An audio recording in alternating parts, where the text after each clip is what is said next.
Nakakatulog po si Bunny. Sarap ng tulog sa kama ko.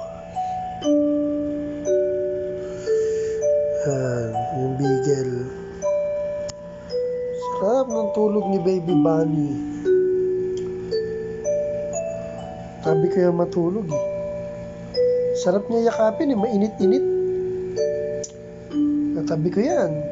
Kahit galawin mo, hindi nagigising yan.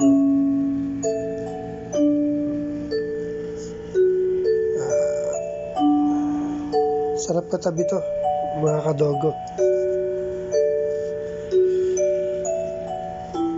Kaya pinatutulog ko lang ng mahimbing. Tapos, pagkatulog niya, ililipat ko na siya dun sa may paa dun.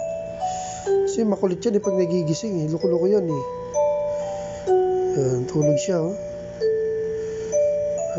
Pag mahal natin ang aso, pag pinaramdam natin mahal natin sila, times 10, makahigit pa. Paparamdam nila sa atin na mahal nila tayo. Yung mga alaga ko kasi hindi ko tinuturing na iba eh. Para na silang family. Actually, family na sila. Hindi lang parang.